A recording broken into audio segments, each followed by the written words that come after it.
всички знаете, поканихме ви, за да ви представим резултатите от проверката на прокуратурата в енергетиката. Господин Цацаров.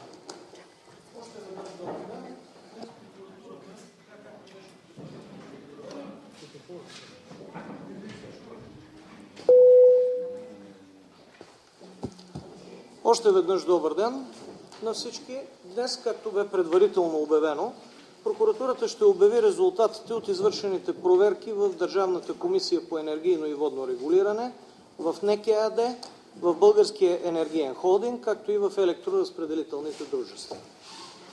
Пред вас са и участват в пресконференцията двама от моите заместници, заместника на главния прокурор при Върховната касационна прокуратура Борислав Сарафов и при Върховната административна прокуратура Камен Михов. Участва също колегата Веселин Найденов, който е прокурор, завеждащ отдел във Върховната административна прокуратура, заместник градските прокурори Роман Василев и Божидар Джамбазов, както и прокурора от Софийска градска прокуратура Нели Златкова. Предлагам ви, ако сте съгласни, да процедираме последния начин. Първо, ние да ви представим резултатите от проверката. След това да имате думата за въпроси, но само за въпроси, които са свързани с енергетиката и тази проверка. И след като изчерпите тези въпроси, разбира се, ако имате и други въпроси, имате пълното право да ги зададете. Но да се разбереме, че ще изчерпите първоначално въпросите, които са по темата на пресконференцията. Дали, ако мога така да кажа, сте съгласни с такъв ред на процедиране? Добре. Нека ви припомня хронологията на самата проверка. Аз ще бъда съвсем кратък, за да мога да дам възможност на колегите да ви представят констатациите по съответните ресори или по съответните направления на проверката. На 12 февруари 2013 година Върховната административна прокуратура започна проверка на дейността на издадените актове от Държавната комисия по енергийно и водно регулиране, както и въобще на дейността на комисията, с оглед спазване разпоредбите на Закона за енергетиката и други подзаконови нормативни актове. На 26 февруари, по мое разпореждане, започна проверка на електроразпределителните дружества. Всъщност електроразпределителните дружества бяха проверявани от 3 екипа, от прокурори и данъчни служители. Данъчните служители бяха определени от ръководителя на НАП. Първият екип проверяваше търговските дружества от групата ЧЕС, като ръководител на екипа е прокурор Нели Златкова от Софийска градска прокуратура. Вторият екип проверяваше дружествата от групата на ИВН, като ръководител на екипа е окръжният прокурор на град Пловдив господин Румен Попов. Третият екип проверяваше търговските дружества от групата Енергопро, бивша ЕОН, като ръководител бе Владимир Чавдаров, окръжен прокурор на ВАР. На 12 март, след подаден предния ден, на 11 март 2013 година, сигнал от министъра на икономиката, енергетиката и туризма, тогава господин Делян Добрев, пак по мое разпореждане започна проверка в Националната електрическа компания. Проверката бе ръководена от господин Божидар Джамбазов и бе извършена пак от екип от прокурори. Специално за нуждите на тази проверка бяха привлечени и служители на Държавната агенция Национална сигурност. На 22 март 2013 година проверките приключиха. Веднага след това всеки от екипите изготви доклад за резултатите от работата си, а на 29 март 2013 година докладите на трите екипа, както и доклада на екипа, извършвал проверката в Националната електрическа компания, бяха обединени в един общ доклад за резултатите от проверката. Именно тези резултати ще ви бъдат представени, както и резултатите от доклада на Върховната административна прокуратура. За ваше улеснение ще кажа и още нещо. Тези доклади не съдържат информация, която е класифицирана или информация, която може и въобще би трябвало да бъде крита от българското общество. Затова, заедно с прессъобщението за привършилата пресконференция, като прикачени файлове ще бъдат поставени докладите на Върховната административна прокуратура в пълен текст, както и резюмето от обобщения доклад в съкратен текст. Няма проблем, ако някой се интересува от елементи от пълния текст на доклада, да го проучи или да се запознае с него. Проблемът е, че докладът е достатъчно обемен и е резултат на една доста усилена работа на прокурорите за тези близо 2 месеца. И така, за да не губя време с такива встъпления, на първо място давам думата на господин Михов, ръководител на Върховната административна прокуратура, който ще ви запознае с резултатите от проверката на тази прокуратура в Държавната комисия. Уважаеми дами и господа, съвсем оперативно, благодаря господин Ландов за това, че ми давате думата. Както отбеляза господин Цацаров, проверката на Върховна административна прокуратура започна още на 12.01.2013 година, февруари месец. Повод за проверката бяха редицата публикации в медиите, както и общественото недоволство от сметките за електричество. Законното основание ние намерихме в правомощите на прокуратурата, предвидени член 127 от Конституцията на Република България, където е казано, че прокуратурата следи за спазване на законността, като предприема действия за отмяна на незаконосъобразни актове, в случая актове на държавната администрация. Прокуратурата не разполага с огромни възможности по закон съдебната власт за реакция в такива случаи. Ние се позовахме и всъщност имахме възможност да работим на основание член 145 или най-първа точка 1 и 2 от същия закон, където всъщност е казано, че прокурор има право да изисква документи и да извършва лична проверка. В тази връзка ние изискахме документите от Държавната комисия за енергийно и водно регулиране и двама колеги лично извършиха проверка на място. По време на проверката бяха констатирани редица пропуски в дейността на Държавната комисия, които представляват закононарушения на предписания в Закона на енергетиката и на режима на регулация на този важен за българската икономика сектор. Трябва да се има предвид, че съгласно член 21 от Закона за енергетиката, Държавната комисия разполага с изключително широк кръг от правомощия да регулира енергетиката и да контролира енергийните дружества. Нарушаването на този сложен баланс може да доведе до неблагоприятни или трудно преодолими последици.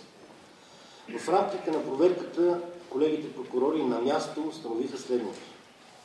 Първо, не се съставят актове за установяване на административни нарушения при констатирани такива на принципа на ежемесечното отчитане на сметките. Това е изключително важно и това, както се казва, изведе хората на улицата, когато реагираха срещу високите сметки. Именно нарушението на този принцип за ежемесечното отчитане на сметките. Второ, установихме липса на адекватен контрол върху инвестиционните разходи и инвестиционния процес. Трето, установихме, че ДКЕВР е одобрявал по-високи от реално направените от електроразпределителните дружества технологични разходи. Занижен контрол от страна на комисията върху качеството на доставената енергия. Не е установен адекватен механизъм за разглеждане на жалбите, като това довежда до злоупотреба с господстващо положение или би могло да доведе до такава злоупотреба. С оглед на правилните констатации, единствената правна възможност беше да изпрати материалите на ДКЕВР за предприемане на съответните принудителни административни мерки. Тъй наречените предложения. Това правомощие на прокуратурата е предвидено пак в текста на 145 от Закона за съдебната власт, в точка 5 на алинея 1. Тъй като прокуратурата няма възможност лично да упражни правомощите на административния орган по Закона на енергетиката, се наложи ние да изпращаме предложения до комисията. Ние не разполагаме с такава възможност, не претендираме, а и нямаме амбицията да изземем правомощията на административния орган, както и да стъпим в неговите компетенции. ДКЕВР има оперативна самостоятелност да се съобрази с направените предложения от прокуратурата, когато те са в унисон с закона. И когато приемат, че в крайна сметка отговарят и на целите на Закона за енергетиката. ДКЕВР е независим регулаторен орган и като такъв взима самостоятелни решения. Двете предложения по същество. Първото беше да започне процедура по съставяне на актове за установяване на административни нарушения за констатираните случаи на нарушение на принципа за едномесечното отчитане и фактуриране на електрическата енергия. Този принцип е установен по несъмнен начин във времето, като две от електроразпределителните дружества са наказани от комисията с глоба в размер на по 250 хил. лева. Съгласно указанията на колегата, изготвил предложението, следваше да се проверят и трите дружества – и ЧЕЗ, Енергопро и ЕВН. ДКЕВ разпореди проверка в трите РД-та с съответно 3 заповеди на председателя. Установи се, че са постъпили 4853 жалби в ЧЕС. Разгледани са, към този момент бяха разгледани само 1623 и само 43 броя са приети за основателни. В ИВН 301 жалби, 80 броя основателни, Енергопрод 330 жалби разгледани и една е прията за основателна. Това е механизма за разглеждане на жалбите в самите дружества. ДКЕВР е следвало да провери как работи този механизъм и да разгледа съответно и постъпилите жалби. Целта на предложението на прокуратурата бе да се санкционират електроразпределителните дружества с финансова санкция за нарушения, предвидени в член 206 от Закона за енергетиката. Според информацията, с която разполагаме до момента, все още комисията не е съставила нито един акт за установяване на административно нарушение, въпреки нашето предписание. Второто предложение от Държавната комисия беше мотивирано от многобройните нарушения, установени с акта за установяване на административни нарушения от страна на две от електроразпределителните дружества, ЧЕЗ Електро и ЧЕЗ Разпределение. Основанието за нашето предложение беше член 59, алинея 1, точка 2 и 3 от Закона за енергетиката. Комисията след писмено предупреждение с определен срок предприема процедура за отнемане на лицензията, като когато лицензиантът не изпълнява или нарушава задълженията си по издадената лицензия, или когато не изпълни или наруши предписания на контролни органи на комисията. В конкретния случай комисията бездействаше и ние бяхме длъжни да предложим адекватни мерки, съобразени с закона. Затова изготвихме предложението. Искам дебело да подчертая, че прокуратурата не отнема лицензиите. Тя дори не може да стартира процедура за това. Решението за стартиране на процедурата се взима само от комисията, като в случая тя е единствено сезирана от прокуратурата. Тук ще установите каква е разликата. За разлика от първия случай, както казах, там не са предприети мерки към момента, първото предложение остана без последствия, но по второто предложение ДКЕВР се събра и взе решение за започване на процедура по отнемане на лицензия. Тоест, на проведеното заседание комисията е претеглила аргументите за и против и е преценила в рамките на оперативната си самостоятелност, че следва да започне процедурата. Разбира се, това е сложно производство. Това е сложно производство. Първо се дава срок за отстраняване на нарушенията, връзват се актовете, изслушват се засегнатите и чак тогава комисията излиза с крайното решение, което, разбира се, може да се обжалва по да се обжалва пред Върховния административен съд, съдебен ред. Прокуратурата не може да се меси в решението на комисията и дори не е страна в това производство. Тя следва да бъде уведомена с оглед възможностите да обжалва пред вас решението на самата комисия. Освен тези действия на прокуратурата, двете предложения, за които ви разказах, които са резултат на анализа на събраните и констатирани обстоятелства в рамките на проведената лична проверка, ние сме изпратили още едно предложение от края на март месец, 28 март 2013 година, да сезираме комисията във връзка с бездействието на администрацията по нашето първо предложение. Какви са изводите? Накратко, предвид така и късото време, с което разполагаме многото неща, които трябва да се кажат днес, установихме, че в ДКЕВР в продължение на годините е занижен контрола. Контрола върху работата на електроразпределителните дружества. Липсва адекватно, активно поведение и сме в условията на бездействие на комисията за важни обстоятелства и констатации. Според мен лично и според мнението на колегите, които извършват проверката, на този етап ДКЕВР действа като неефективен регулаторен орган. Това се отнася и за специализираната администрация към комисията, която следва да изготвя актовете за установяване на административни нарушения. Това е на този етап. Разбира се, могат да се направят и още изводи. Специално, що се отнася за нашата проверка, така или иначе Върховна административна прокуратура следва винаги да е на щрек и да действа, когато констатира бездействие на държавен орган. Затова, въпреки че днес приключва проверката по същество, ние имаме готовност да реагираме в случай, че бъдем сезирани от самата комисия или от публикацията в медиите, за да вземем мерки в бъдеще. Благодаря на господин Михов. Господин Джамбазов, НЕК ЕАД и договорите на ТЕЦ Марица изток 1 и ТЕЦ Марица изток 3. сигнала на бившия министър Делян Добрев. Добър ден на мен. Екипа, който ръководих, имаше задача да извърши в един кратък срок проверка по сигнал, подаден от бившия министър на икономиката и енергетиката, касаещ два договора за особен залог, сключени през 2002 година и 2005 година от НЕК, които са свързани с дейността на ТЕЦ Марица Изток 1 и ТЕЦ Марица Изток 3. В хода на проверката се наложи, независимо че тези договори касаеха период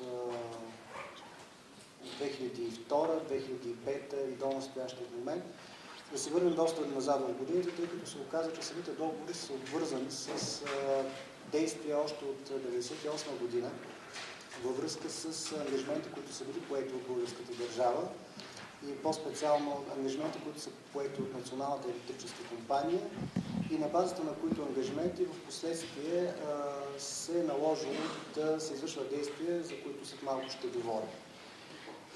Двата договора, само за ваше сведение, първият проект ТЕЦ Марица Изток 3, ще започна с него, съгласно приета през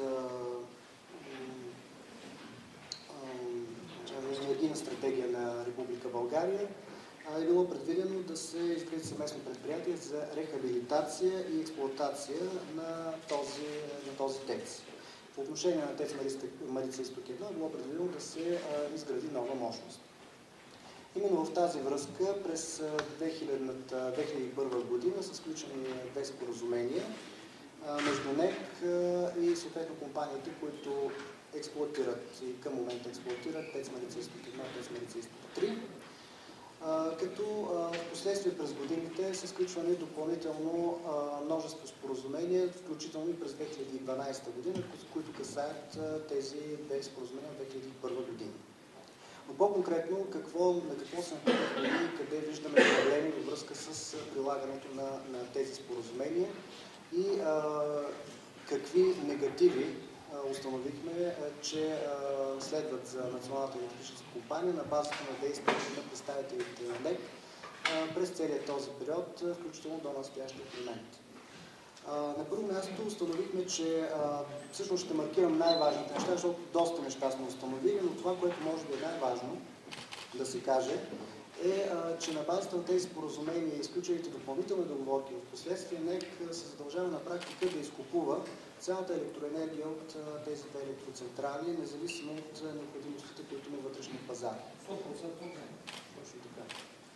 Това са нашите констатации, като тук е може в момента да кажем, че още при стартирането на този проект са налице данни и констатации на експерти, които са прогнозирали, че обвързването на НЕК с подобни договори в краткосрочен период ще доведе до негативи, които в момента ние констатираме.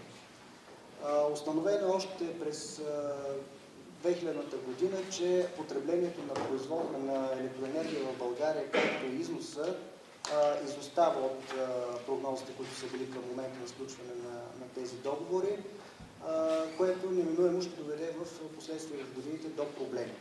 Независимо от това, тези договори са били сключени и в последствие са сключвани споразумения, които доразвиват тези първоначални договори.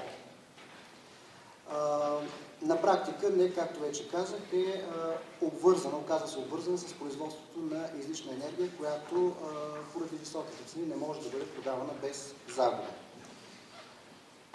Другото, което е важно да се каже, е начинът, по който е правено ценообразуването на електроенергията при изкупуването и през годините. Това, което ние към момента сме констатирали, пак казвам, на базата на краткия период и сведенията, които успяхме да съберем до този момент, е, че електроенергията от първоначалния момент до настоящия момент се оскъпила с между 10 и 25%, като тук говорим за разлики в различните тецове. Другия проблем, който води до негативи за НЕК, това е сроковете, с които са били обвързани, с които е бил обвързан НЕК за прилагане на тези споразумения и договорености. Сроковете са 15 годишни. Но забележете, 15 годишен срок започва да тече от момента на влизане на експлоатация на централата или съответно на рехабилитацията на другата централа, за които ви говорих. Тоест това са договори, които влизат за ТЕЦ Марица Изток 1 на практика от 2001 година започва да тече този срок, 2011, извинявайте, а за ТЕЦ Марица Изток 3 от 2009 година. Тоест тук насетне българската държава, по-специално НЕК, е задължена да продължи да спазва тези договорености. Другото, което ни направи впечатление в проверката, което няма как да избегнем, е, че на практика, включително и от представители на НЕК, се потвърди, че в момента НЕК изкупува електроенергията от тези две дружества на цени, които са драстично по-високи от средната пазарна цена към момента. Тоест, разбирате, че се изкупува на загуба. Важно е да се спомене, че съгласно договорките, дори след влизането на България в Европейския съюз и либерализацията на енергийния пазар, няма как тези договори да бъдат прекратени, защото съгласно Закона за енергетиката всички договорености остават в сила. Няма как и да бъдат според нас прекратени тези договори, защото при случай на прекратяване на самите договори България ще търпи, т.е. НЕК ще търпи големи негативи, включително и възможност за освояване на сумите по особените залози, които пък са обвързани от своя страна с постъпленията на НЕК при продажбата на електроенергия на отделните енергии. В този смисъл, да обобщя, считаме, че са налице действия от страна на представители на НЕК, които са довели до договаряне на клаузи, които не са в полза на НЕК и са довели съответно до неблагоприятни финансови последици за НЕК. Не можем да установим точно размера на тези последици, затова препоръчваме и считаме, че това е важно да се направи в рамките на едно досъдебно производство, където могат да бъдат използвани експертни знания и много по-спокойно и обективно да бъдат преразгледани всички тези наши констатации, които са направени до момента. Всъщност, ако трябва да цитирам доклада, това, което колегите са записали дословно е констатацията, че Националната електрическа компания в резултат на тези договори се задължава да изкупува цялата електроенергия от двете централи, която те ще произведат. Тоест тя се задължава да диспечира така електроенергийното стопанство на страната, че натоварването на тези две централи да е 100%. Тъй като същото е задължително и за атомната електроцентрала Козлодуй с оглед безопасността, то всички останали централи в страната ще бъдат натоварени значително по-малко от техния оптимален режим, което пък допълнително ще оскъпи електропроизводството. Още през 1999 година общо вътрешно потребление и износ на енергия са изоставали спрямо предварителните разчети в националната стратегия с около 15%. При това положение НЕК се оказва обвързана с производство на излишна електроенергия, която поради високите цени не може да бъде продавана без загуба. Резултатът е ясен. Той рефлектира цените на електроенергията за крайния потребител. Това, което колегата Джамбазов спомена, най-странното е, че точно такава констатация или по-скоро точно такава прогноза е била направена на 2 май 2000 година. Димитър Бъчваров, тогава директор на дирекция икономическа политика на Министерския съвет, е представил становище, което становище дословно е предрекал всичките тези проблеми. Но становището е останало становище. И сега групата ЧЕС, прокурор Нели Златкова. Добър ден от мен. Екипът от прокурори при Софийска градска прокуратура, който извърши проверка на дейността в дружествата, осъществяващи дейност в областта на енергетиката от групата на ЧЕС, основно обърна внимание при извършване на проверката на начина, по който се формира цената, на която енергийните предприятия продават и предоставят съответните услуги по лицензията си на крайните потребители. В тази връзка основно внимание беше обърнато на разходите, които тези дружества отчитат, тъй като тези разходи оказват влияние във връзка с определянето и произнасянето от страна на Държавната комисия за енергийно и водно регулиране относно цените, които тя утвърждава и цените, на които тези услуги ще се предоставят за съответния период на крайните потребители. За прецизност искам да посоча, че дружествата в групата на ЧЕЗ, само две от тях могат да бъдат наречени енергийни предприятия по смисъла на Закона за енергетиката, а именно това са дружество ЧЕЗ Разпределение България АД, което има издадена лицензия за експлоатация, поддръжка, управление и развитие на електроразпределителната мрежа и доставка на електрическа енергия на потребителите на тази мрежа. Другото е енергийно предприятие, което има издадена лицензия съгласно разпоредбите на Закона за енергетиката. Това е дружеството ЧЕЗ Електро България АД, което на него е предоставена съответно осъществяването на обществена доставка на електрическа енергия до крайните потребители.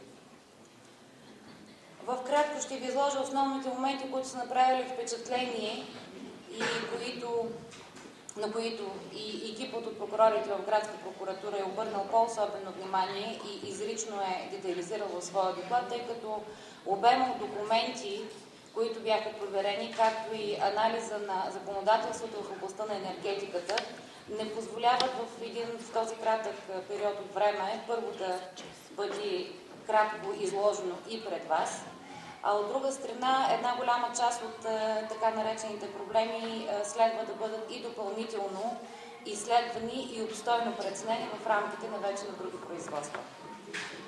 Относно разходите, които проверяваните от нас дружества в групата на ЧЕЗ са извършили, и по-конкретно разходите на двете енергийни предприятия ЧЕЗ Разпределение България АД и ЧЕЗ Електро България АД, при извършване на проверката е установено, че външните услуги и аутсорсвани дейности представляват най-голямото перо от разходите на тези две дружества. Тези разходи, по-точно този вид услуги, двете енергийни предприятия са предоставили по силата на няколко договора на дружеството ЧЕЗ България ЕАД, в което едноличен собственик на капитала е чешкото дружество ЧЕЗ АС. Договорите, въз основа на които са предоставени тези услуги, това са договор за предоставяне на услуги, договор за предоставяне на услуги за избор на доставчици, договори за общи условия при продажба на стоки, договори за наем на автомобили и за наем на недвижими имоти и оборудване. Това са четирите основни вида договори, които са сключени между двете енергийни предприятия и дружеството ЧЕЗ България ЕАД. При анализа на тези договори е установено, че тези две дружества са предоставили на ЧЕЗ България ЕАД осъществяването на по-голямата част от дейностите, които са включени в техните лицензии, които са издадени от Държавната комисия за енергийно и водно регулиране. От своя страна е установено, че при изпълнение на така предоставените услуги дружеството ЧЕЗ България ЕАД е превъзлагало по-голямата част от тях за изпълнение на трети лица, предимно на чешкото дружество ЧЕЗ АС. И съответно, отчетените от това дружество разходи, най-голям дял от тях имат разходите за услугите, които са предоставени от чешкото дружество АС, както и от чешкото дружество АС с място на стопанска дейност на територията на нашата страна. При разглеждането и анализа на тези договори прави впечатление, че през 2012 година са сключени между дружеството ЧЕЗ Разпределение България АД и дружеството ЧЕЗ България ЕАД са сключени анекси към действащите до момента договори на 4.9.2012 година, като в тези анекси е посочено, че срока на тези договори се удължава не по-късно от 31 август 2012 година.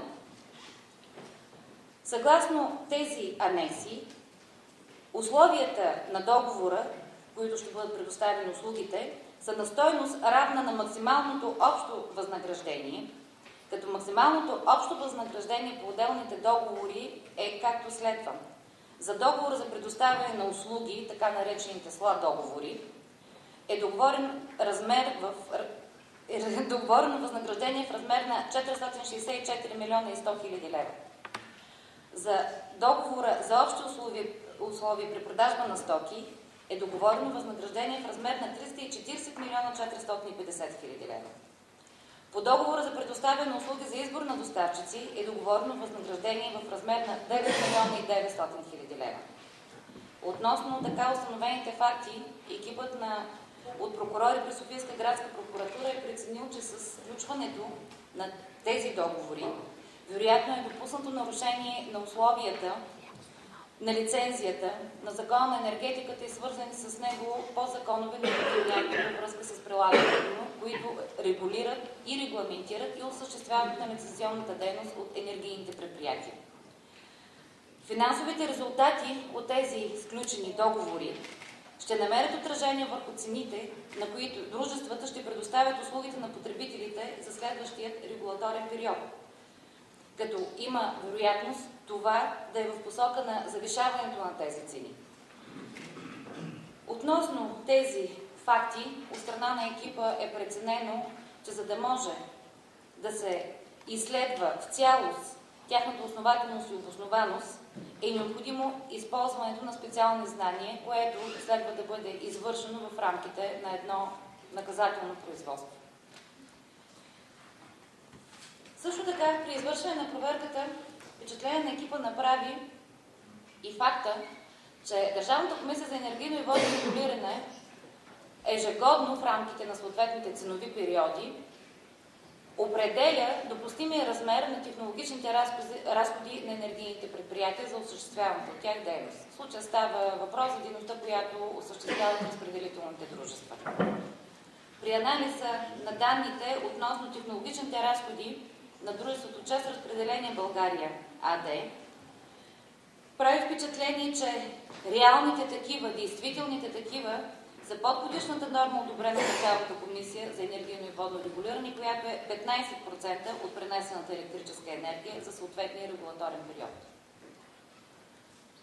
За прецизност на проверката, в хода на същата беше извършена анализ и относно прилагането на разпоредбите от страна на разпределителното дружество на Закона за обществените поръчки и поднормативните актове, издадени въз основа на него. Установено е, че за 2012 година дружеството ЧЕЗ Разпределение България АД е сключило 143 договора по реда на Закона за обществените поръчки. От тези договори, 143 договора, на произволен принцип бяха избрани няколко, които съответно бяха и детайлно анализирани. Като резултат от този анализ, извършен от колегите от Градска прокуратура, е установено, че за избраните по вид процедури, по които са възложени тези обществени поръчки, не са били налице предвидените в закона предпоставки за това, което от наша страна е преценено като формален подход и по съществото си се явява опит за заобикаляне на закона, както и на изискуемите в него открита, ограничена или процедура на договаряне с обявление, които процедури от своя страна позволяват конкурентност, откритост, обективност при избор на съответния изпълнител. Тези обстоятелства също така пораждат и съмнение за непрозрачност относно начина, по който са разходвани средствата от оператора на разпределителната мрежа, а следва да отбележим, че същият, съгласно лицензията, е длъжен да извършва лицензионната си дейност при минимални икономически обосновани разходи с тенденция за тяхното намаляване. Това е изрично посочено в условията към разпоредителната част на лицензията на ЧЕЗ Разпределение България АД. В хода на проверката, също така, в подкрепа на тези наши констатации относно дейността във връзка с спазване на разпоредбите на Закона за обществените поръчки и поднормативните актове към него, е установено, че от страна на Агенция за държавна финансова инспекция е извършвана проверка на дейността на това дружество именно в тази насока, като проверката обхващала периода от 1.1.2011 до 1.12.2011 година. За резултатите от проверката агенцията е изготвила доклад и констатациите в този доклад са аналогични на тези, които екипът е установил в хода на извършваната към настоящия момент от прокурорите от Градска прокуратура проверка. Този доклад е представен в Софийска градска прокуратура и въз основа на съдържащи в него данни вече има образувано досъдебно производство.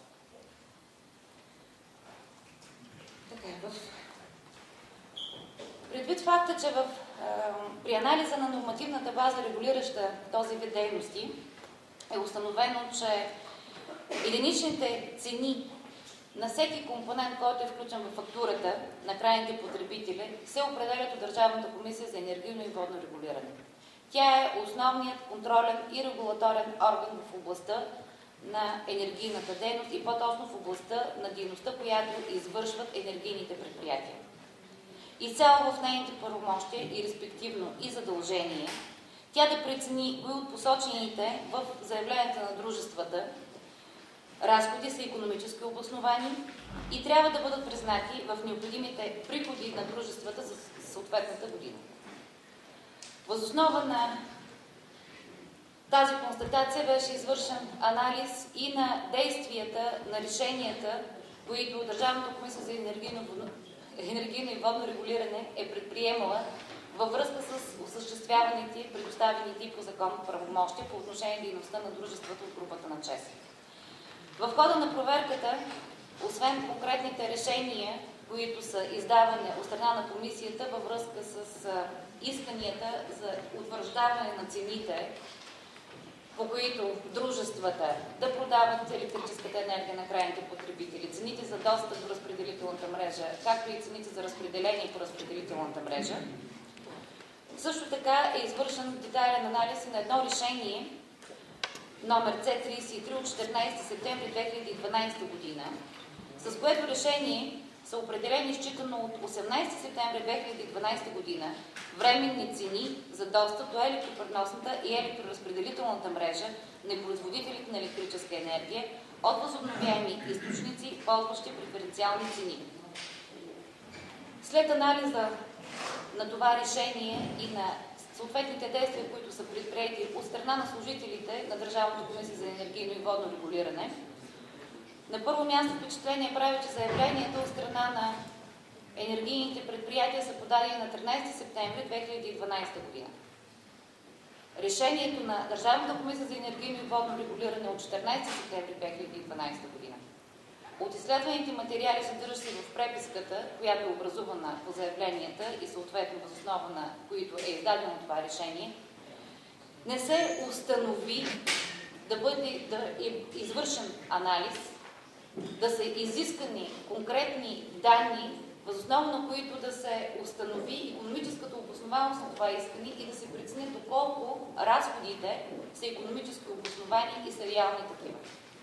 Именно във връзка с това екипът от прокурори при Софийска градска прокуратура е преценил, че в случай с налице данни за извършено престъпление по член 282 от Наказателния кодекс, към настоящият момент не могат да се посочат конкретните длъжностни лица от Държавната комисия за енергийно и водно регулиране или конкретният размер на щетите, които са причинени, предвид на факта, че самата процедура, по която се разглеждат тези заявления, по която се изготвят съответните становища от специалистите към Държавната комисия за енергийно и водно регулиране, съответните доклади, които са изрично посочени в устройствения правилник, уреждащ дейността на Държавната комисия за енергийно и водно регулиране, се осъществява от множество служители и е необходима една подробна преценка доколко кой в рамките на предоставените му от нормативната база правомощия е изпълнил своите задължения във връзка с тези заявления.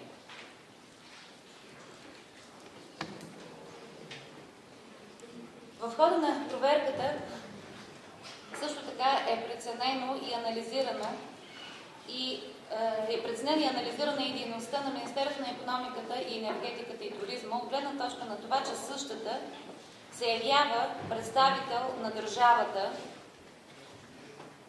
в двете енергийни предприятия, ЧЕЗ Разпределение България АД и ЧЕЗ Електро България АД. В тези дружества До средата на 2012 година държавата е миноритарен акционер, като притежава 33% от собствеността на тези дружества, от капитала на тези дружества.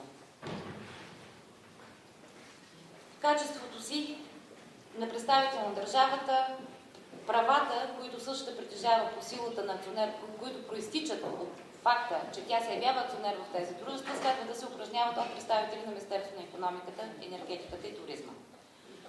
Установено е, че за периода от 2007 до 2011 година дружествата са приключвали всяка финансова година с печалба. Но в този период дивиденд, който се полага на базата на това, че държавата е акционер, е разпределен единствено през 2010 година.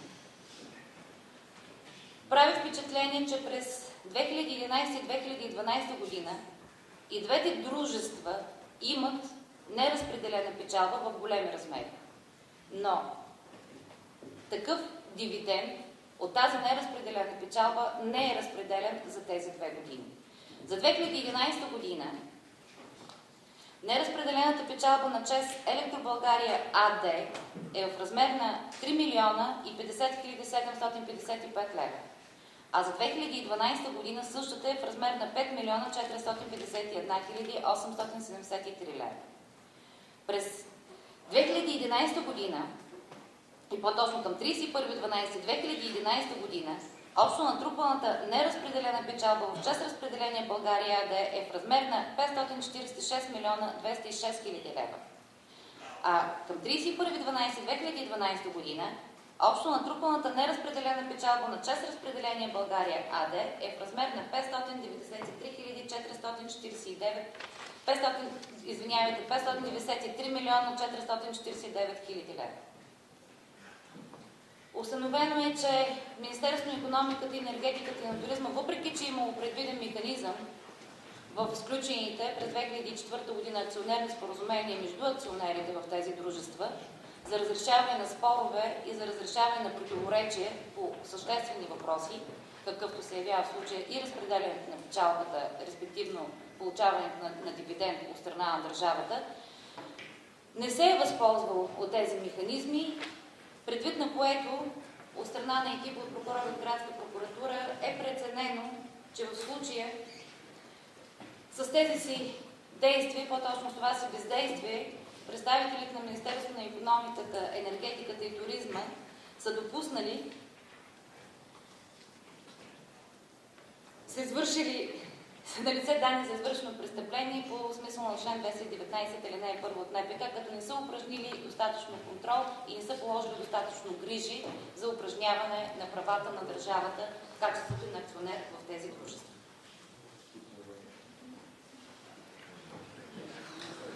Господин Василев, ЕОН, т.е. Енергопро вече и Ивиан.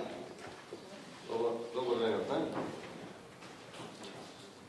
Предмет и обхвата на проверката, която е извършена за една и съща за всичките енергийни дружества, такава и за извършенето в този екип на EVN България.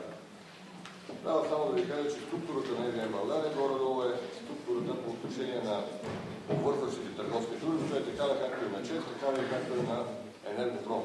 Тази структура е предложена в Министерството, предложена е на Държавната комисия за електроводно регулиране и те са приети.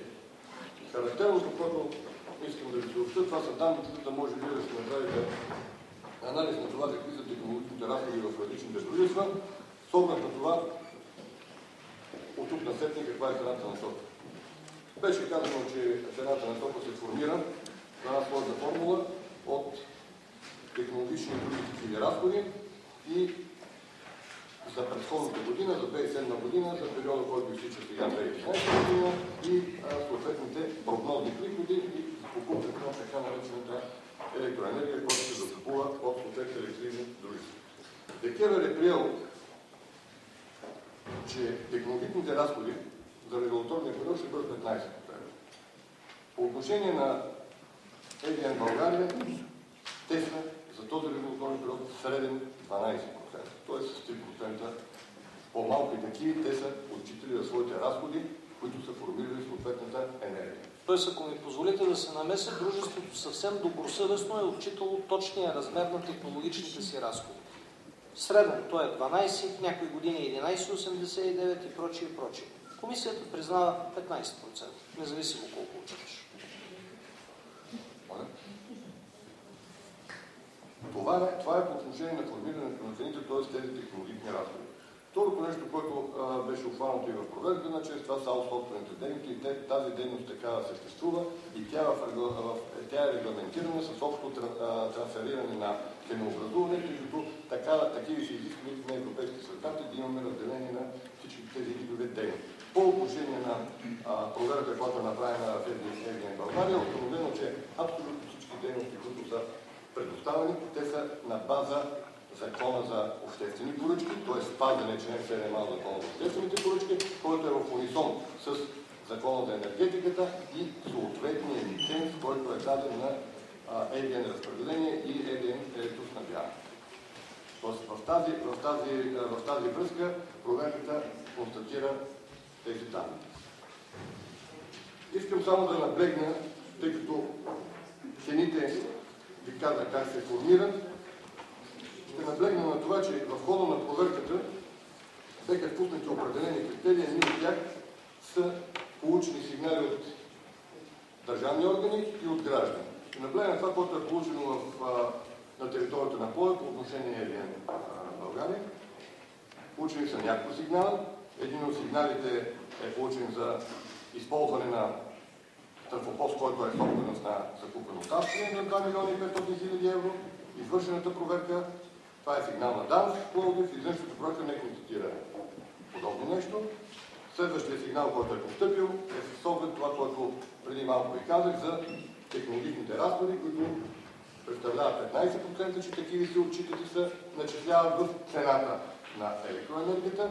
Категорично установено, че те не са 15%, а се отчитат реално установените 12% разходи.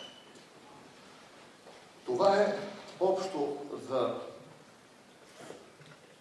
работата на втория екип по отношение на България. Констатацията е, че в хода на проверката към настоящия обем от този документация и от проверките не се установиха данни за престъпление в дружеството на EVN България. Третия екип е екипа, който извърши проверка на Енергопром и това е правоприемника на ЕОН.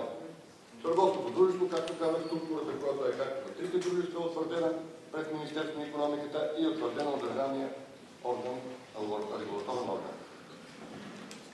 Трябва да се каже, че по отношение за Енергопром, преди изкупуваното от ЕОН, аутсорсваните дейности са на сума около 36 милиона 589 хиляди лева, след което те драстично намаляват, като една от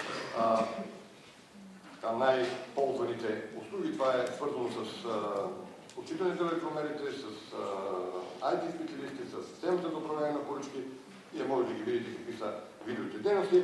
Е спаднала на 6 милиона лева годишно. Тоест, сами разбирате, че тези неща дават отражение в общите разходи за цената на енергията. По отношение на аутсорсваните дейности и извършените дейности във връзка с предоставянето на лицензии, установихме се данни за нарушаване на лицензията и преди всичко с включването на обществените поръчки, които са минали за обществени поръчки, като е използвано леко заобикаляне на закона за обществените поръчки, с оглед на предоставения лиценз, но искам да вметна, че тези дейности, това нещо е съгласувано преди всичко с основния регулаторен орган ДКЕВР. Тоест, след съгласуването с регулаторния орган са включени въпросните обществени поръчки. По отношение на работата на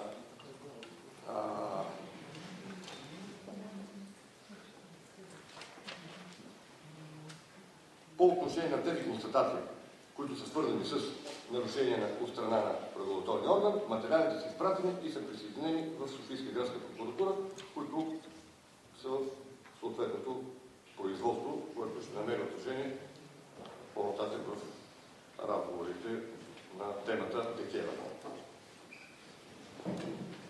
въпреки че ви заляхме с немалък обем информация, сами разбирате, че това е само минимална част от това, което е на практика отразено в общия доклад за проверката. След като чухте констатациите, сега нека господин Сарафов ви запознае с това, което прокуратурата в крайна сметка е осъществила като действие в резултат на тези констатации. А това са образувани наказателни производства. Здравейте и от мен. Мисля, че с оглед така представените доклади от колегите, се убедихте, че прокуратурата дълбоко е навлязла в водите по темата енергетика, вече програми с професионална тематика, термини и така нататък. Ако мога да обобща и да направя една рекапитулация на обобщените и анализирани от нас данни, то това е, че ще кажа, че са образувани 5 наказателни производства. Ще ви посоча кое, за какво и срещу кого. На първо място, първото дело е срещу виновни длъжностни лица от Държавната комисия за енергийно и водно регулиране, за това, че в периода от 13 септември 2012 година до 14 септември 2012 година, в рамките на двудневен период, са нарушили или не изпълнили служебните задължения съгласно Закона за енергетиката и Устройствения правилник за ДКЕВР, както и подзаконни нормативни актове във връзка с образуването и разглеждането на административна преписка, образувана по заявленията на електроразпределителните дружества ЧЕЗ, ИВН и Енергопро. Във връзка с издаването на решение, посоченото от колежката Златкова, C-33 от 14.09.2012 година на ДКЕВР, с цел да набави за себе си или с друго имотно влага. И от това са могли да настъпят немаловажни и вредни последици. Това е престъпление по член 282, алинея 1 от Наказателния кодекс.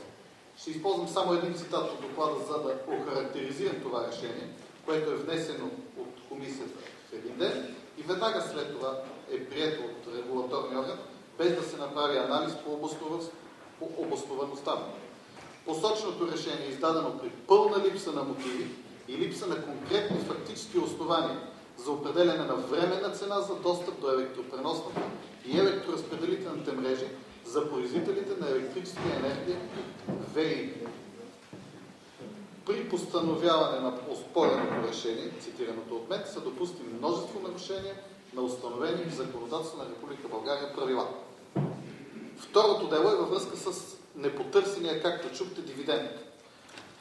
Групата ЧЕЗ е кумулирала един доста сериозен финансов ресурс като печалба в периода, както посочи колежката Златкова, до средата на 2012 година. Това са 593 милиона лева. Считаме, че държавата в лицето на виновни длъжностни лица от Министерството на икономиката, енергетиката и туризма в периода 2011-2012 година не са положили достатъчно грижи за възложената им работа да представляват Република България и да упражняват правата и като акционер в ЧЕЗ разпределение АД и ЧЕЗ Електробългария АД, вменени им с правилника за реда за упражняване правата на държавата в посочени търговски дружества с държавно участие в капитала и договори между акционерите от 19 ноември 2004 година. Като от това са последвали значителни щети за стопанството, респективно за държавния бюджет. Това е престъпление по член 219, алинея 1 от Наказателния кодекс, умишлена безстопанственост. И можете да изчислите, печалата на групата от дружество ЧЕЗ е 593 милиона лева, държавният дял е 33%. Представете си само каква би била дори лихвата на тази сума, на дивидента, който би получила държавата, ако тези пари бяха потърсени наистина, така както се следва от тези длъжностни лица от Министерството на икономиката. Следващото наказателно производство, което сме образували, това е срещу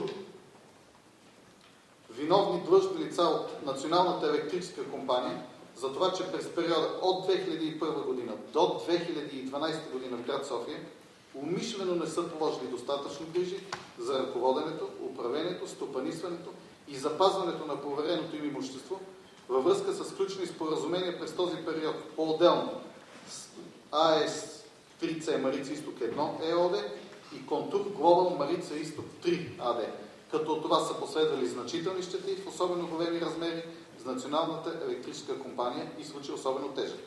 Тук отново сме образували през дело за престъпление по член 219 на Наказателния кодекс. Това е умишлена безстопанственост. Това е по материалите, които докладва колегата Божидар Джамбазов по отношение на проверката в СМЕК. Четвъртото наказателно производство е по материали, получени и изискани от нас в хода на проверките от Държавна агенция Национална сигурност, което след направен анализ образувахме наказателно производство срещу Михаил Янчев Андонов за това, че в периода от 18 април 2011 година до 5 октомври 2012 година в град София като длъжностно лице при Национална електрическа компания ЕАД не е положил достатъчно грижа за ръководенето, управлението и стопанисването или запазването на провереното му имущество или на възложената му работа. И от това е последвала значителна щета за предприятието в размер на 189 000 лева. Престъпление по член 219 от Наказателния кодекс. Безстопанственост. И второ, сега ще ви кажа, нека да прочета и втория диспозитив и ще ви обясня. Вторият диспозитив, който е образуван срещу него, това е, че в периода от 15 септември 2011 година до 5 юни 2012 година в град София, като длъжностно лице, което отговаря на вашия въпрос, изпълнителен директор на Национална електрическа компания ЕАД град София и на Български енергиен холдинг, така наречения БЕХ ЕАД град София, в условията на продължавано престъпление, съзнателно е изключил неизгодни сделки, договори за процесуално представителство и договори за правни услуги. И от това е произлязла значителна вреда за представляването от него предприятие. Престъпление по член 220 Наказателния кодекс. Неизгодни сделки. Петото дело, което стана ясно, мисля, че колежката Златка го спомена, това е делото, образувано по доклад от 08 февруари 2013 година на Агенцията за държавна финансова инспекция във връзка с извършена от тях проверка в ЧЕЗ разпределение България ЕАД, като проверката обхващала 396 договора, по отношение на които са констатирани множество нарушения на нормативната и поднормативната база и въз основа на тях по отношение на дружество са наложени административни санкции от страна ДКЕВР. Тук се касае за нарушения по обявяваните от ЧЕЗ България обществени поръчки, за което вече е образувано и се води наказателно производство отново за безстопанственост в Софийска градска прокуратура. Неустановен извършител към момента. Това, че делата са образувани срещу неизвестен извършител, 4 от тях, едно е срещу конкретно лице, не означава, че делата ще останат да се водят срещу неизвестен извършител. Имаме твърдото решение и намерение в момента, в който установим по съответния ред, съответните експертизи, съответните разпити, кои са виновните длъжностни лица, няма да се поколебаем да повдигнем обвинение срещу тях. Ако трябва да обобщя всичко, или да се опитам да го обобщя, преди да ви дам думата за въпроси, мога да кажа само следно. За период от близо 2 месеца бе извършена огромна работа от екипа прокурори, както и от екипа от данъчни служители. Аз лично им благодаря за труда, който беше положен, за да постигнем тези резултати. Проверката, изрично искам да го подчертая, за да отхвърля всякакви спекулации на тази тема, не е и в никакъв случай не може да бъде разглеждана като удар върху чуждестранните инвестиции в България. Самия факт, че предмет на проверка са 3 енергоразпределителни дружества, т.е. всички действащи на територията на страната, и че предмет на проверка е цялата верига, която обхваща и дейността на всички български държавни органи, включително и български държавни дружества, на практика доказва това. Докладът от тази проверка сочи проблеми, които, по моя предполагам и вие ще споделите това мнение, са трупани и нерешавани за периоди от 10-15 години. Крайният резултат от тия проблеми всъщност се отразява в сметката на този, който законът дефинира като така наречения краен потребител или така наречения битов клиент. Този, който получава сметката за електричество. Казано бе ясно. В резултат на проверката са образувани 5 наказателни производства. Трябва да кажем и още нещо. Немалка част от констатираните проблеми, нарушения, пропуски не са, ако мога така да се изразя, територия на прокуратурата. Ние не можем да решаваме със средствата на наказателното право проблеми, които са в крайна сметка резултат на пазарен механизъм, както и такива, които са от компетентността на другите държавни органи. Само ще отбележа, че ролята на така наречения независим регулатор е решаваща в този момент и в регулирането на енергийния пазар, но на моменти решаващо е било по-скоро бездействието на тази комисия. Нека ви прочета само едно изречение от доклада. Налага се впечатлението за пасивност и почти безкритично приемане от страна на регулатора, Държавната комисия за енергийно и водно регулиране, на представените от съответните заявители, електроразпределителните дружества, обосновки при исканията им за все по-високи цени на производство, пренос, доставяне и тъй наречените дейности. Затова при една предна среща с вас си позволих да кажа, че тази комисия е действала, поне по мое мнение, не като регулатор, а просто като безкритичен регистратор. И тъй като ясно казах, че част от проблемите, не малка част от тях, не могат да бъдат решавани със средствата на наказателното производство, преди 2 дни целият доклад бе връчен от мен по компетентност и на министър-председателя.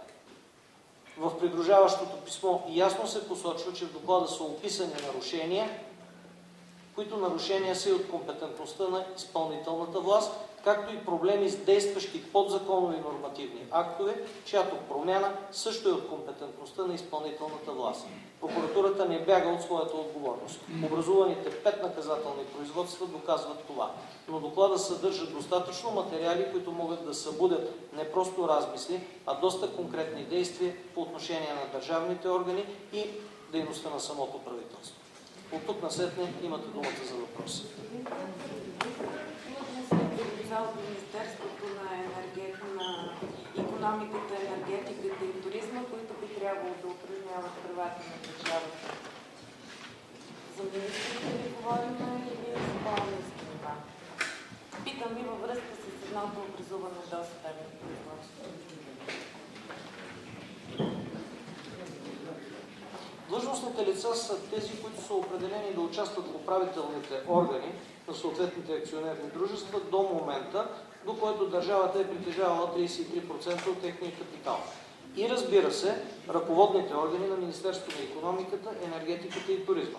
Защото казахме ясно, че по наша преценка не са използвани всички механизми, по които държавата би могла да защити правата си и съответно да получи сумата равна на 33%, която също се получила само една година.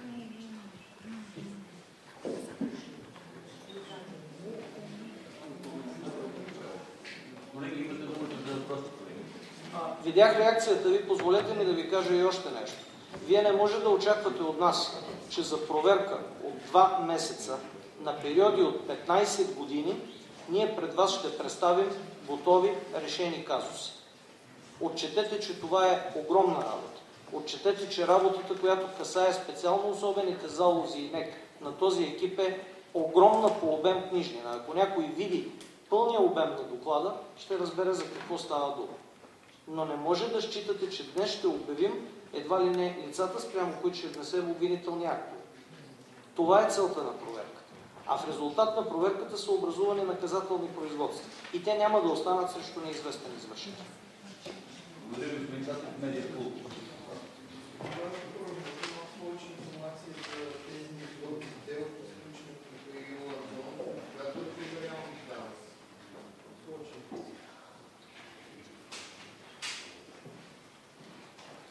Докладът на ДАН сам по себе си представлява класифицирана информация. Докладът бе изпратен от председателя на ДАН в хода на проверката. В случая става дума за сделки, които са сключвани и които имат най-различен предмет, включително и правно обслужване и процесуално представителство. Докладът е доста обемен, на базата на доклада е преценено, че към този момент прокуратурата разполага с достатъчно данни да образува директно наказателно производство срещу това конкретно лице, дори без да извършва необходимите допълнителни действия по разследването, които ще се наложат в останалите производства.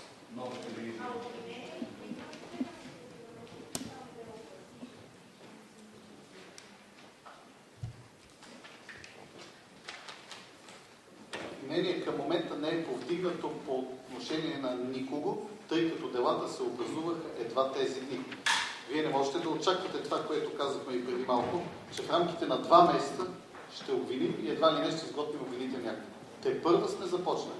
Имайте предвид, че предстоят едни сложни и тежки финансови разследвания, по отношение на които са необходими доста сериозни правни и не само правни знания. Специално включително. Вие виждате колко надълбоко сме навлезли в материята по отношение на темата енергетика.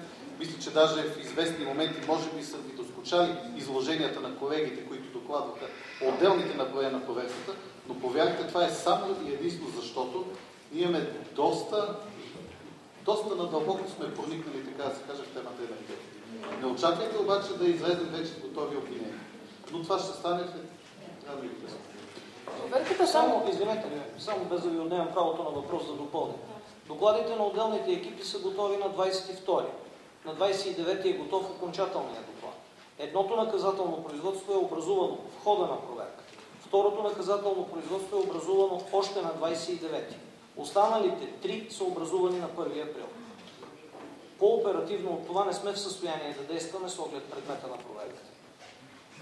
Проверявали сте много дълъг период от време. В по-голямата си част, освен това за НЕК, обаче обвиненията са за престъпления, които са 2012 година. Значи ли това, че ДКЕВР и останалите, както са непотърсения дивиденд от ЧЕЗ, че преди 2012-2011 всичко е било изрядно и тогава не е имало такива нарушения? Образуването на наказателно производство не е равносилно на повдигане на обвинение. Извършените действия по разследването ясно ще покажат периода. Периода, фиксиран в постановленията за образуване на наказателно производство, в никакъв случай не ограничава процесуалните действия, които ще се извършат. Както и, разбира се, периодите, които ще бъдат визирани в обвиненията на конкретните лица.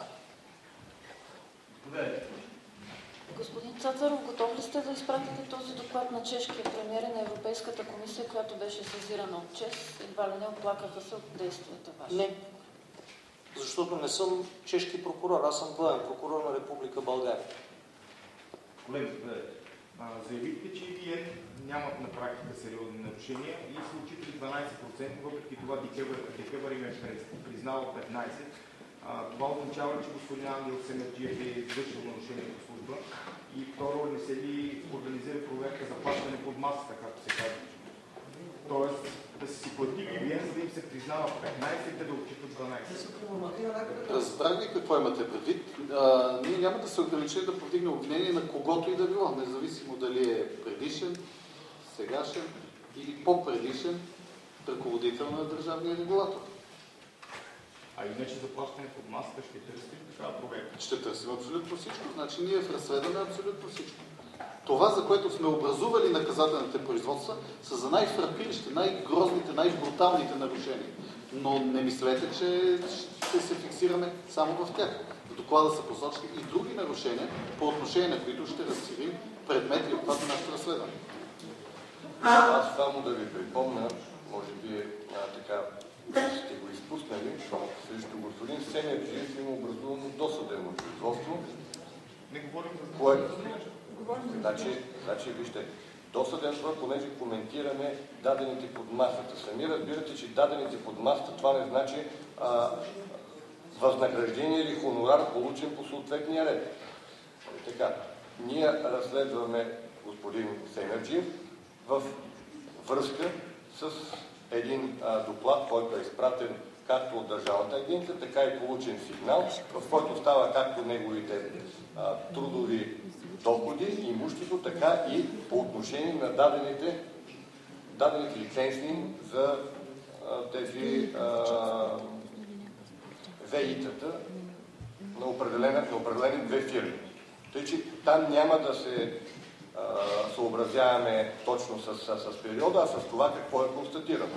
Тъй като пак казвам, значи, вие казвате пари дадени под масата, това не значи възнаграждение и хонорар. Това значи друго. Извинявайте, Луик съм в тази област, ако нещо бъркам, ще ми извините. Значи, има образувано наказателно дело във връзка с един сигнал на Яна Янев за продажба на ток в чужбина, нали така? Знаете, така. Същевременно говорим, че НЕК е била длъжна по силата на тези договори да закупува 100% от тока на ТЕЦ-1 и ТЕЦ-3. Този ток остава, значи тя трябва някъде да го продаде, за да има някаква печалба. В смисъл, това дело, което е по сигнала на Яна Янев, някак си не разбирам смисъл от него. Никой не спори, че има остатъчна електрическа енергия. Сигналът, той не е на Яне Янев, а той е гласуван с единодушно решение на ръководената от него комисия. Това беше първият сигнал, който беше представен и делото, което бе възобновено.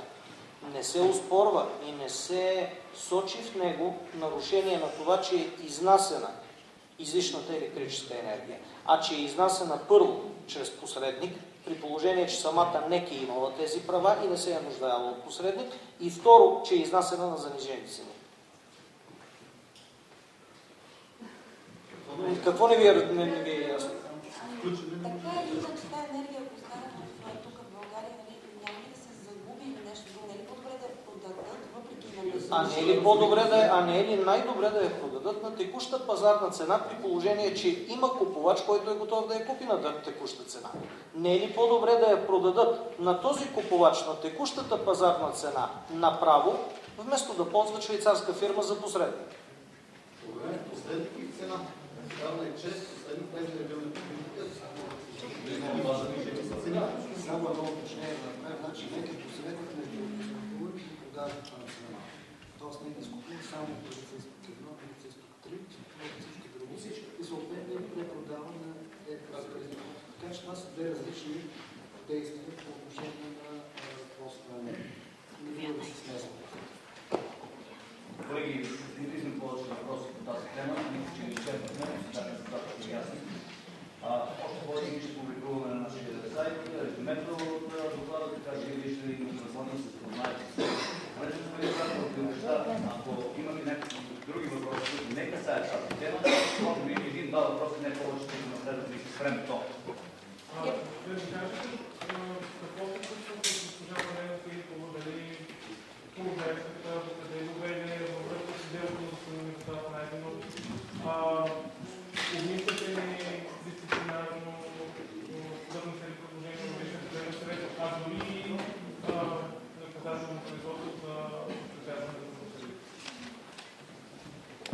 Беше публикувана информация, казвам беше, защото не съм сигурен в кое точно издание, че такова предложение е внесено във Висшия съдебен съвет от мен. Тази информация към този момент не отговаря на истината. Тоест, фактите са следните. Срещу госпожа Филипова е образувано дисциплинарно производство с моя заповед. Към момента събирането на данни и доказателства по това дисциплинарно производство е към финал и в момента, в който събирането приключи, ще взема решение как ще процедира. Ако трябва да кажа какво ще направя, то мисля, че е ясно.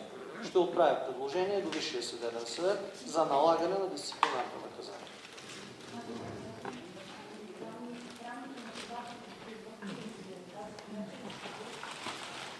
Производството е дисциплинарно.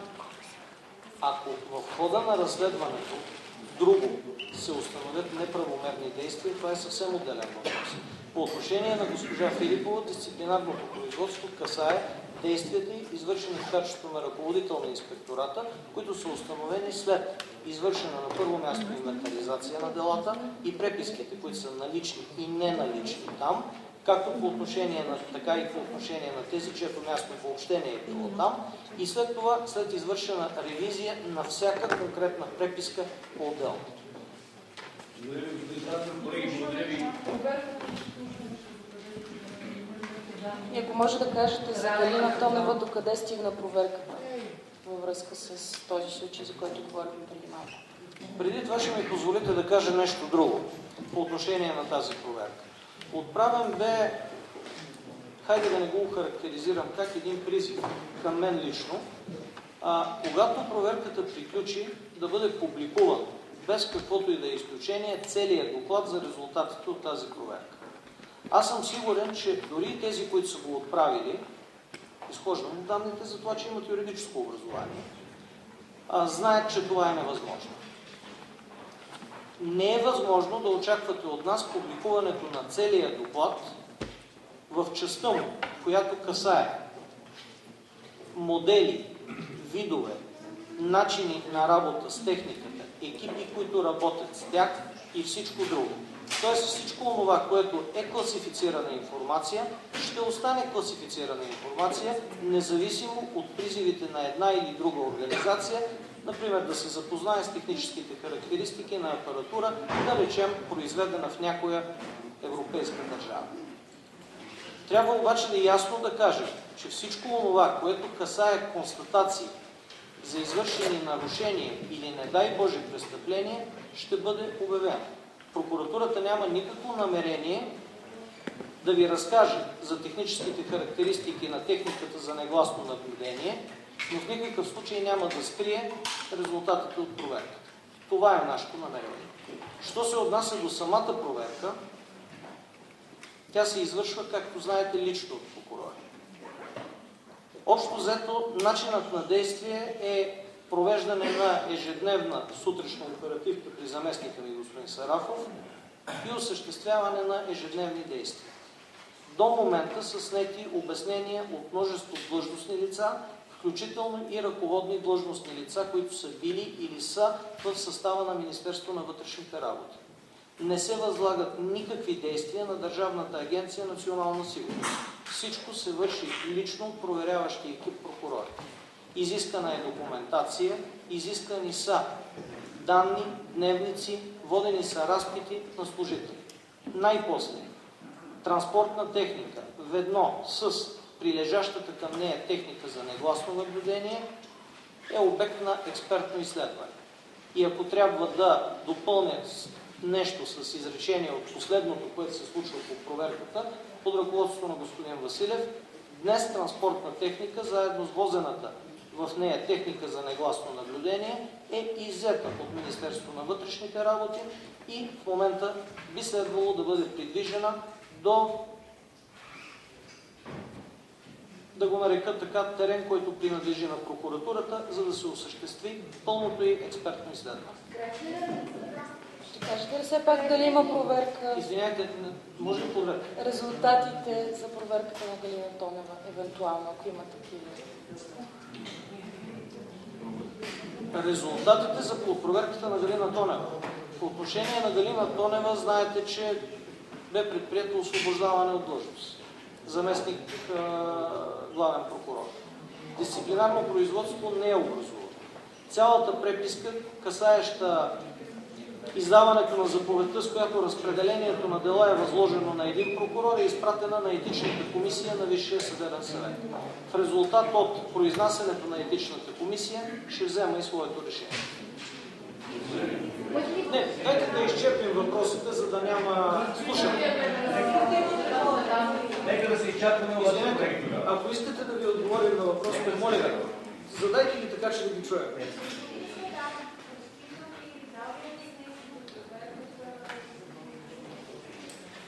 Господин Цветанов е дал обяснение за съответната проверка в качеството му на бивш вътрешен министър на Министерството на вътрешните работи. Може ли да кажете, извинете, техниката транспортната, която казахте, има ли там край за, извинете, не мога да кажа много? Има транспортна техника, в която има или има моторно превозно средство, в което се намира техник, в което се намира техника за извършване на негласни оперативни действия.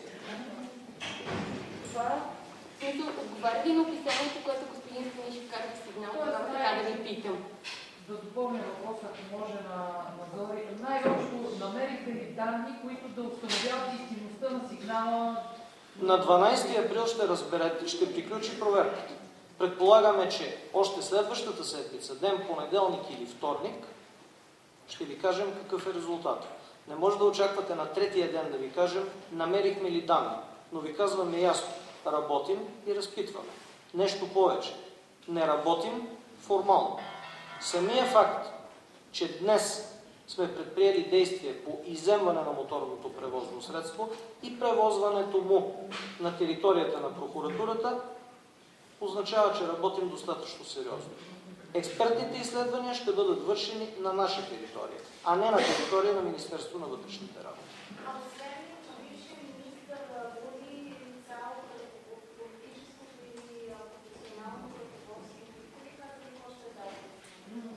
Значи, дадени са обяснения от всички лица, заемащи бивши и настоящи длъжности, които имат отношение към сигнала.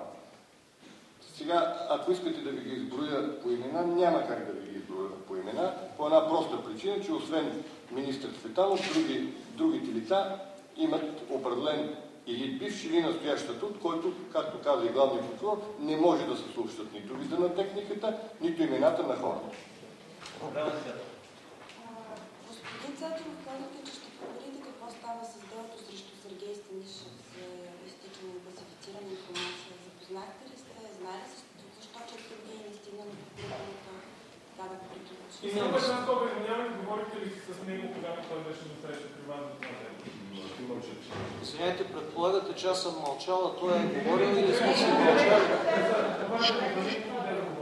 Първо, нямам обичай, нито имам право да разговарям с някой, който има статут на обвиняем за неговото дело. Така че отговорът се съдържа в самия ви въпрос. Това, за което съм говорил, е сигнала, който е предоставил господин Станишев. Допълвам само колегата Василев, че няма лице, посочено поименно в сигнала, което до този момент да не е разпитано. Нещо повече. Някои от тях се подлагат на допълнителни разпити. Всеки разпит се върши от двама прокурори. А по отношение на делото казвам съвсем ясно, че не съм, но ще го направя. Приключена е проверката, само това съобщавам, по отношение на делата срещу магистрати. Но докладът е предаден снощи. Тоест за констатация от доклада ще мога да ви дам информация в един малко по-късен момент. Отчитайте и факта, че просто физическата ни възможност да свършим всичко това не е кой знае колко голямо. Благодаря. Господин Цацаров, тази проверка, тъй като става дума за СРС, трябва ли да обхване и ДАНС, които имат сходни правомощи с МВР?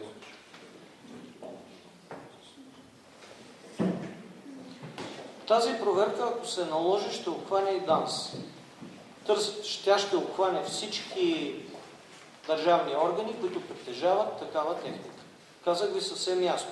Ако сме имали намерение тази проверка да обхване една институция, да не обхване друга, най-вероятно сме щели да ползваме метод, който общо взето е ползван до момента. Възлагаме. През 2008 година прокуратурата е вършила такава проверка в МВР, като е възложила извършването и с постановление на ДАНС. В конкретния случай ние не ползваме никого. Ние ползваме ресурса на самата прокуратура. Прокуратурата извършва разследването без да ползва Държавна агенция национална сигурност. Това е достатъчна гаранция, че придобием ли съответни данни, ще влезем и в нас. Извинявайте. Мишо Бирата, нали, възложихте проверка, защо е спрямо производството, приключи ли тази проверка, какво става с нея? Имате ли, господин Василев, някаква информацията? Към настоящия момент проверката е приключена. Аз направих проверка по делото. Към настоящия момент не установих нарушения по воденето му, нито пък неоснователното му спира наказателно производство спрямо срещу неизвестни извършители.